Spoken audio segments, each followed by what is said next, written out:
Yun guys, papakita ko sa inyo yung binibentang bahay at lupa dito sa Barangay Kalayo na Sagbu, Batangas. Ayan siya guys, Hindi, yung may bibidyohan lang to, bibidyohan. parking sa loob. Ayan, papakita ko sa inyo guys.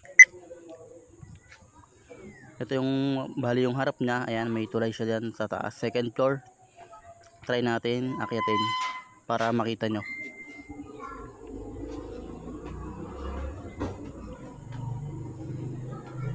Ayan, ito na guys, yung sa taas. Ayan yung kubo. Ayan, may mga kubo dyan sa harap. Yung pinaka terrace sa may second floor. Ayan, makikita nyo naman.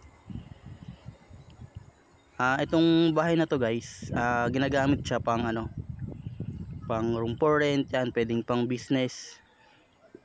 Pero kung naghahanap din naman kayo ng pang nyo, bahay nyo yan, pwede nyo pag-stayan. Yan, malapit siya sa dagat guys, kabilang kalsada lang.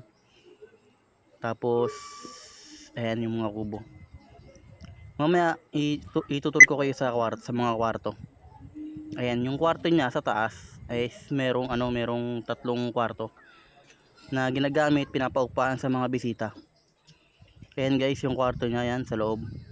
May kama, ayan. Tapos yan, tiles na rin siya. May cabinet, tsaka kisame. Yun, pagpasok ako guys, kala ko yun na yun, meron pa palang sa loob, yung pinaka-kwarto niya.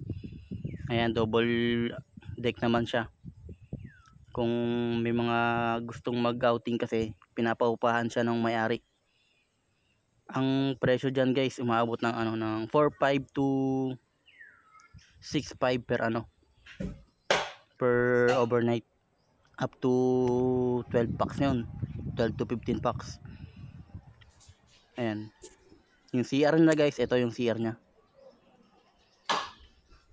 CR na guys, may naman, may shower tsaka gripo. Ayun. Tapos dito tayo sa may pangalawang kwarto guys. Ito yung pangalawang kwarto. Ayan, pagbunga dito guys, yung yung higaan din. Ito yung mga pang couple room to. Isang higaan lang, tapos ayan, may table tsaka isang chair.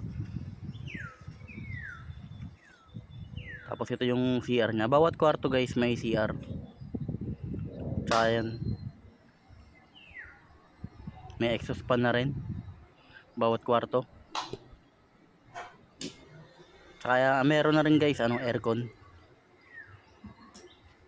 Ayan, yung aircon nya.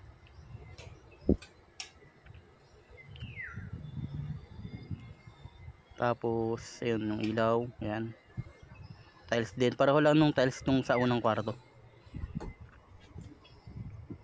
Tapos dito tayo sa pangatlong kwarto. Ayan, dito tayo sa pangatlong kwarto. Ayun guys, ang ganda kung may kung may mga bisita. Ayan, pwede nyo siyang gawing pang business. Yan, pang room for rent, paupahan. Ayan, up to 15 packs yan, kasya dito. Depende sa mga presyo dito guys. Pag summer talaga, ayan, maraming bumibisita. Ayan, tapos ito yung CR nya. Ayan,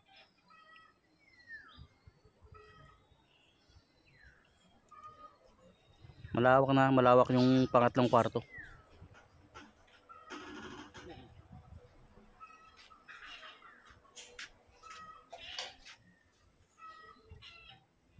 Merong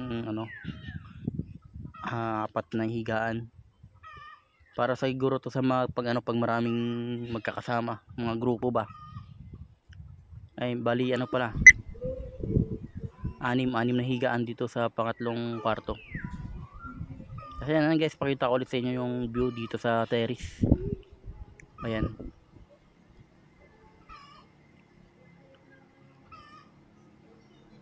tapos ang maganda dito guys, may parking din siya sa baba.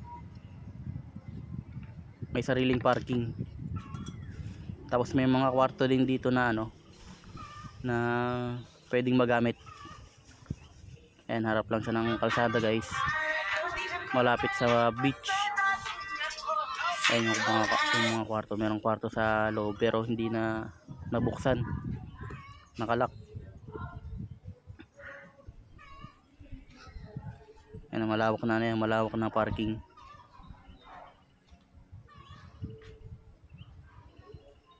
Yan, may mga nakapark na motor. Yan. Pag may bisita, ayan, may ano na lang. May sariling parking na siya. May sariling gate din to guys. Ayan yung gate nyo. Pakita ko sa inyo sa labas ulit.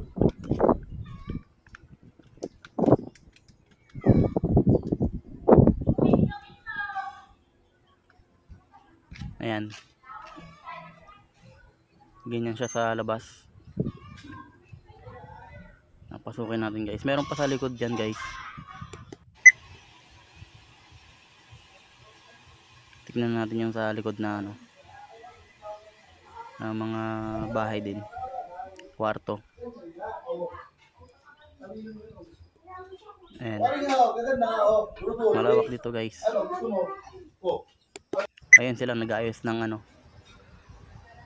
ng tutuluyan ng bisita.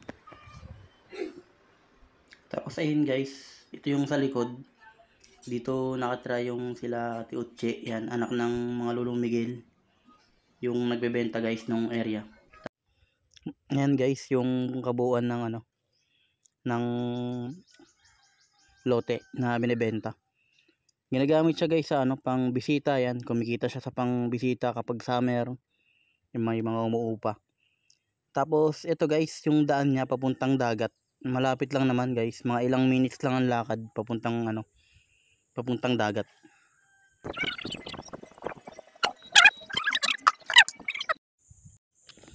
Ito yung dadaanan guys papuntang ano, papuntang dagat. Ayan, makita nyo.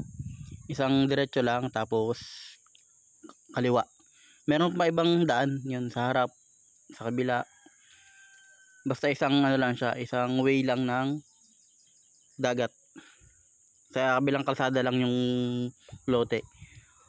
Ayun, kung interested kayo, pwede kayong mag-comment, mag-PM sa akin para may recommend ko kayo na dun sa may-ari. Bali kayo na yung mag-uusap. Ayan. Tsaka guys nga pala, kung meron kayong i-recommend rin sa akin na ano, na gustong bumili, sabihin nyo lang sa akin para ano, ano natin, mai-recommend dun sa may-ari. Tapos ito pala yung dagat. Sa mga ayun, yung kung kayo interested kayo, pwede kayong mag-directly PM na lang tungkol dun sa ibang information pa dun sa ano, sa lote. Kaya kami dito guys, maglalakad-lakad lang muna sa dagat. Ayun. PM na lang sa mga gusto. Pwede kayong bumisita, pwede kayong directly pumunta, mag tanong tungkol dun sa ano, tungkol dun sa bahay na binebenta. Kasama na yung ano, yun, yung lote. Maganda dito guys, malapit sa dagat, malapit sa area ng dagat. Ayan. Ay sa mga taga ano, taga Maynila, taga ano, taga ibang bansa. Magandang ano to, magandang lugar para bilhan nyo ng ano, ng lote. Ang ganda pa ng dagat dito. Ayan siya guys.